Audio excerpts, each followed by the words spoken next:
Apakah hukum suami melapangkan cerai secara bergurau, jatuh atau tidak? Jawabnya, jatuh. Nabi kata, salah satun. Jidduhunna jiddum, wa hadluhunna jiddum. 3 perkara, kalau sungguh pun jadi, kalau bergurau pun jadi juga. An-nikahu, wat-talaku, war-raja'ah. Nikah, cerai, rajak. Jelas lagi. Kamu tanya. Dia kata kalau suami guranya talak, cerai, jatuh ke tak? Jatuh. Sebab apa? Nabi kata 3 perkara, sungguh-sungguh pun jadi, main-main pun jadi juga. Contoh cerai. Mana cerai sungguh? Oh, biasalah cerai sungguh. Mana gurat? Dia kata yang hari ini anniversary kita kahwin 20 tahun. Ada hadiah istimewa. Hadiahnya apa bang? Saya ceraikan kamu 1 talak. Apa? Wak lolok je. Laki dia kata, wak lolok je. Wak lolok korok pun. Jatuh dah talak.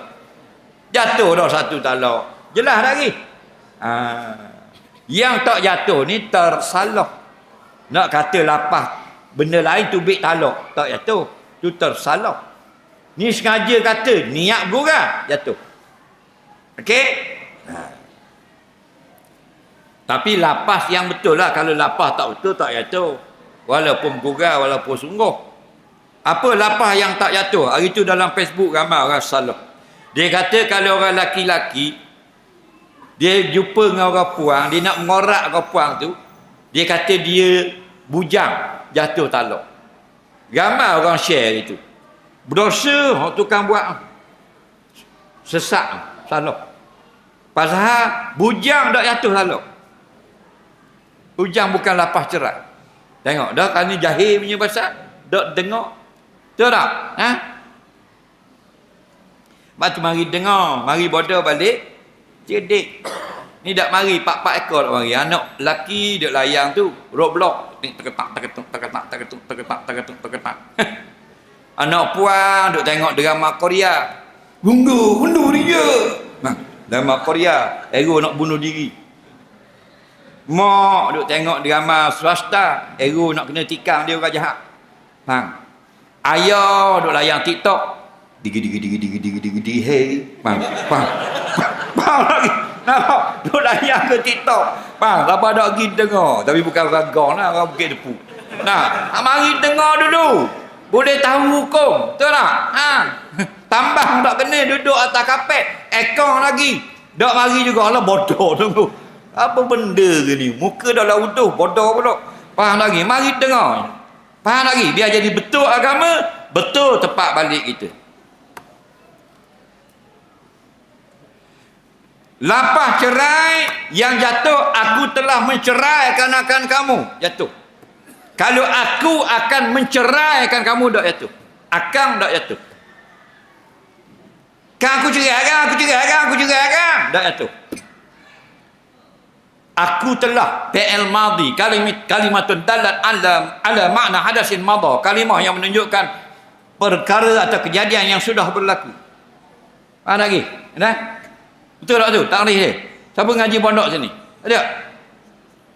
Siapa yang ngaji sekolah Arab? Betul tak? PL Madi. Ke tak betul? Tak ada orang ngaji pondok seorang? Betul tak? PL ni perbuatan lah. Perbuatan ni ada 3. Perbuatan yang telah berlaku, perbuatan yang sedang berlaku, perbuatan yang akan berlaku. Dalam bab talak ni, perbuatan yang akan berlaku tak jatuh.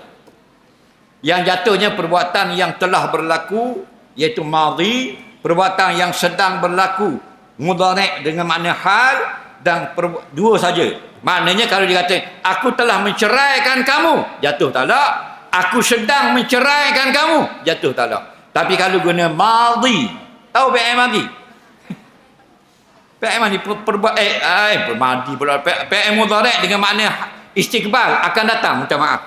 PM mudhari', aku akan ceraikan kamu, faham? Akan, tak jatuh. Jangan sombong lah, aku cerai kamu esok-esok lusa, tak jatuh. Kerana akan tu. Jaga kat gigi aku akan cerai kamu. Tak jatuh. Faham? Yang jatuh, aku telah ceraikan kamu. Kalau aku cerai saja, tak jatuh. Tak ada maf'ul. Aku cerai. Tak jatuh. Bodoh seko je. Faham lagi? Kena kata aku ceraikan kamu. Okey? Lagi yang tak jatuh, aku cerai aku, kamu cerai kamu. Itu tak jatuh juga. Faham lagi? Nah. Soalan seterusnya.